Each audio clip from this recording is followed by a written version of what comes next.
165 성경 읽기 새 한글 성경. 오늘 읽으실 성경은 사사기 18장부터 19장까지입니다. 사사기 18장. 단 사람들이 라이스를 차지하다. 그 시대에 이스라엘에는 임금이 없었다. 그 즈음에 단 사람들의 지파는 나누어 받아 살 땅을 찾고 있었다. 그들에겐 이스라엘 지파들 가운데서 제비 뽑아 정해진 땅이 그때까지 없었기 때문이다.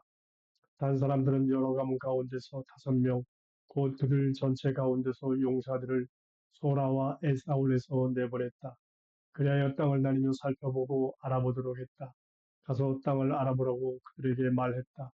그들은 에브라임 산지로 갔다. 미가의 집까지 가서 거기서 밤을 지냈다. 그들은 미가의 집에 있었다. 그러다가 그들이 젊은 레위 사람의 소리를 알아듣고는 그리로 가서 그에게 물었다.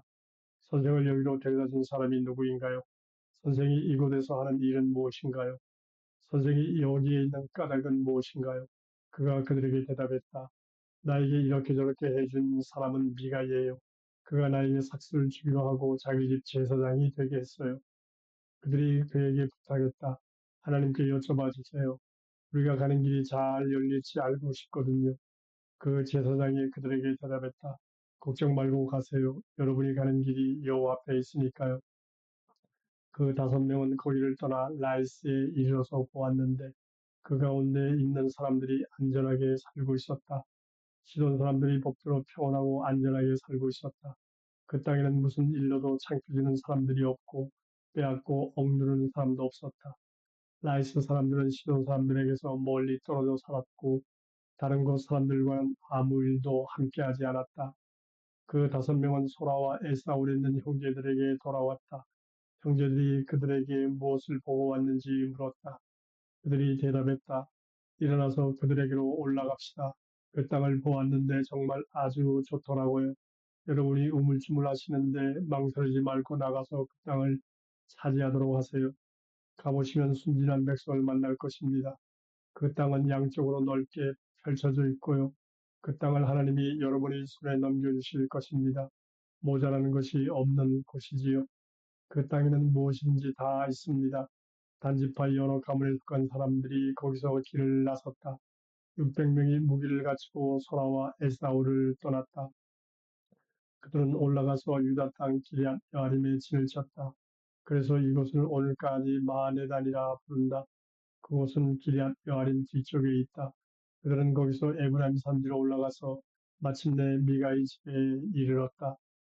라이스 땅을 다니며 살펴보러 갔던 5사람이 형제들에게 말했다. 이 집에 애복과 집안 우상과 새겨 만든 우상과 녹여 만든 우상이 있다는 것을 아시나요? 이제 여러분이 어떻게 하실지 알아보세요.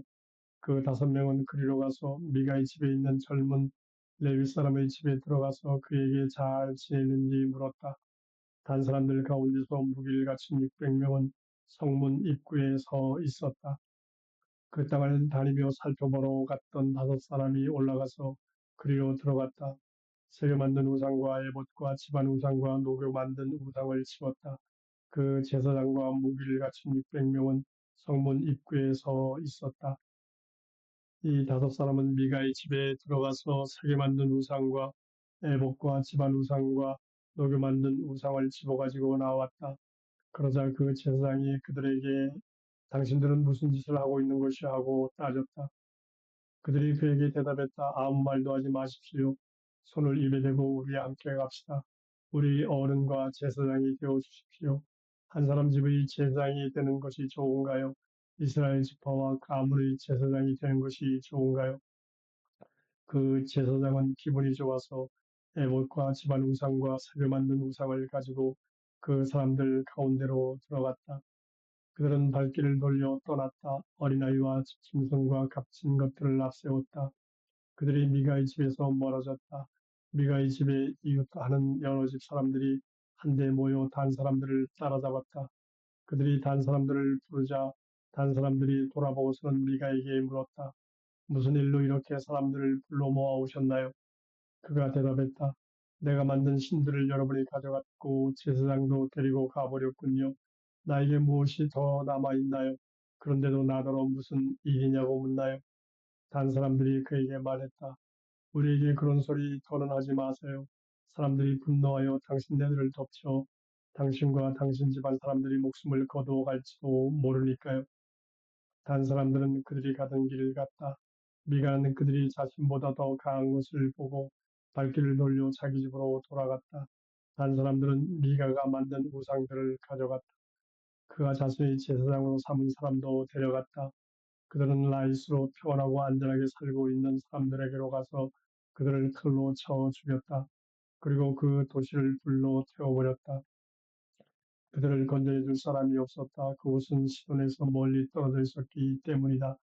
게다가 그곳 사람들은 다른 곳 사람들과 아무 일도 함께하지 않았기 때문이다. 그곳은 베드로베에 딸린 골짜기에 있었다. 단 사람들은 도시를 만들어 그 안에서 살았다. 그들은 그 도시 이름을 단이라고 했다. 이스라엘에게 태어난 자신들의 조상 단의 이름을 붙인 것이다. 이와는 달리 그 도시 이전 이름은 나이스였다. 단 사람들은 자신들을 위해 우상을 새겨 만들었다. 모세의 손자이자 게르솜의 아들인 요나단과 그 여러 아들이 단지파의 제사장이 되었다. 그 땅 사람들이 사로잡혀 갈 때까지 그러했다. 미가가 새겨 만든 우상은 자신들에게 그대로 두었다. 하나님의 집이 실로에 있던 동안 그렇게 했다. 사사기 19장 레위 사람의 여자가 기브아에서 목숨을 잃다. 이스라엘의 임금이 없던 때였다. 어떤 레위 사람이 에브라임의 두메산골에서 나그네로 살고 있었는데 유다의 베들레헴 출신인 한 여자를 다른 아내로 맞아들였다. 그런데 그 다른 아내가 그를 싫어하여 떠나 유다 베들레헴의 친정으로 가서 거기에 4개월 동안 있었다. 남편이 일어나서 뒤따라갔다. 다정한 말로 아내의 마음을 움직여 돌아오게 하려고 한 것이다. 자신이 부리는 젊은이를 데리고 낙이 상을 끌고 왔다. 여자가 남편을 친정으로 데려갔고 친정아버지는 사위를 보자 반가워하며 맞아들였다. 장인 곧 여자의 아버지가 사위를 붙잡았다. 그래서 사위는 3일을 장인의 집에 머물렀다. 먹고 마시고 거기서 묵었다. 네 번째 날에는 아침 일찍 일어났다. 떠나려고 일어서자 여자의 아버지가 사위에게 말했다. 아침 먹고 힘을 돌리고 나서 떠나게. 두 사람은 한자리에 앉아 먹고 마셨다. 여자의 아버지는 그 남자에게 또 말했다. 하룻밤 더 묵게나 자네 기분이 좋아지도록. 그래도 남자는 떠나려고 일어섰다. 그런데 장인이 자꾸만 권하는 바람에 다시 거기서 묵었다. 다섯 번째 날에 떠나려고 아침 일찍 일어났다. 여자의 아버지가 또 말했다. 힘을 돋우면서 날 저물 때까지 머물게. 그래서 둘이 음식을 먹었다. 마침내 이 다른 아내와 자신이 부리는 젊은이를 데리고 떠나려고 사위가 일어섰다. 장인 곧 여자의 아버지가 또 그에게 말했다. 이복에 날이 어두워져 저녁이야 하룻밤 더 묵게. 이복에 날이 저물은 내 여기서 묵게. 기분 좋게 지내고 아침 일찍 일어나 자네 갈 길을 가게. 그리고 자네 천막으로 돌아가게. 남자는 더 묵으려 하지 않고 일어나 길을 나섰다. 마침내 여부수 곧 예루살렘 맞은편에 이르렀다. 안장을 갖춘 아기 한 쌍을 끌고 다른 아내를 데리고 있었다. 일행이 여부수 가까이 이었을 때 날이 완전히 저물었다. 그 부리는 젊은이가 주인에게 말했다. 여부수 사람들의 이 도시에 들어가서 묵으시지요. 주인이 그에게 대답했다. 다른 나라 도시에는 들어가지 말자. 이들은 이스라엘 사람이 아니거든. 기브아까지는 가보자. 그러고는 그 젊은이에게 또 말했다. 어디든 다른 데로 가까이 가보자. 기브아나 라마에서 묵자. 그들이 거기를 떠나 베냐민의 기브아쯤 이르자 해가 졌다. 그들은 길에서 벗어나 그리로 갔다. 기브아에서 묵으려 한 것이다. 그들은 들어가서 그 도시의 너른 마당에 앉아 있었다. 그런데 그들을 집으로 맞아들여 묵게 하려는 사람이 없었다. 때마침 어떤 노인이 밭일을 마치고 저녁에 돌아오고 있었다. 그 사람은 에브라임 산지 출신으로 기브아에서 나그네로 살고 있었다. 그곳 사람들은 베냐민 사람들이었다. 그 도시의 너른 마당에 있는 길손이 노인의 눈에 띄었다. 노인이 물었다. 어디에서 오시나요? 어디로 가시나요?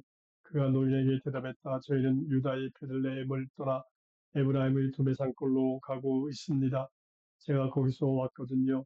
저는 유다의 베들레헴까지 갔다가 여호와의 집으로 돌아가고 있습니다. 그런데 저를 집으로 맞아들이는 사람이 없습니다. 저희에게는 나귀에게 줄 집도 여물도 있습니다. 저와 아내 또 저희와 함께한 이 젊은이가 먹고 마실 수 있는 빵과 포도주도 있습니다. 저에게는 모자라는 것이 하나도 없습니다. 노인이 말했다. 무슨 말씀을? 손님에게 모자란 것은 내가 마련해 주겠습니다. 길에서 한 대짬을 잘 수는 없지요. 노인은 그를 자기 집으로 데려갔고 나귀에게 여물을 쏟아부어 주었다. 그들은 발을 씻고 먹고 마셨다. 일행이 그렇게 힘을 거두고 있는데 거기 그 도시 몹쓸 사람들이 그 집을 에워싸고 문을 마구 밀쳐대는 것이 아닌가. 그러고는 그 집의 주인 노인에게 요구했다. 당신 집에 들어온 녀석을 끌어다 내줘요. 우리가 그와 잠자리에 보려고요. 그 집의 주인이 그들에게로 나가서 말렸다. 안 돼요. 형제 여러분, 나쁜 짓 하지 마세요. 이 사람이 내 집으로 들어온 바에는 이런 어처구니 없는 짓을 하도록 내버려 둘 수 없어요. 여기 결혼하지 않은 내 딸아이와 저 사람의 다른 아내가 있어요. 끌어다 내줄 테니 그들을 욕보이고 그들에게는 하고 싶은 대로 하세요. 이 사람에게만은 이런 어처구니 없는 짓을 하지 마세요. 그렇지만 그 집의 주인 말을 그 사람들이 들으려고 하지 않았다. 그 레위 사람은 자기 다른 아내를 붙들어다가 바깥에 있는 그들에게 끌어내 주었다. 그러자 그들이 그와 잠자리하고 아침까지 밤새도록 그들에게 지독한 꼴을 당하게 하다가 동틀 때야 놓아 주었다. 그 여자는 아침 무렵에 돌아와서 남편이 있는 집 들머리에 쓰러졌다. 마침내 날이 밝았다. 자기 갈 길을 가려고 남편이 아침에 일어나서 집 문을 열고 나갔다. 그런데 자기 다른 아내인 여자가 집 뒷머리에 쓰러져 있는 것이 아닌가. 두 손이 문지방에 닿은 채로였다. 그가 그 여자에게 일어나서 갑시다 하고 말했으나 아무런 대답이 없었다. 그런 여자의 죽음을 나귀에 싣고 일어나 자기 살던 데로 돌아갔다. 집으로 돌아와서는 칼을 꺼내오다가 그 다른 아내의 죽음을 붙잡고 12토막으로 잘라서 그것을 이스라엘의 온 영토에 보냈다. 그것을 본 사람마다 말했다. 이스라엘 사람들이 이집트 땅에서 올라온 날부터 오늘까지 이런 일은 일어난 적도 없고 본 적도 없어요. 이 일을 어찌할지 잘 생각해봐요. 계획을 세워 이야기해봐요.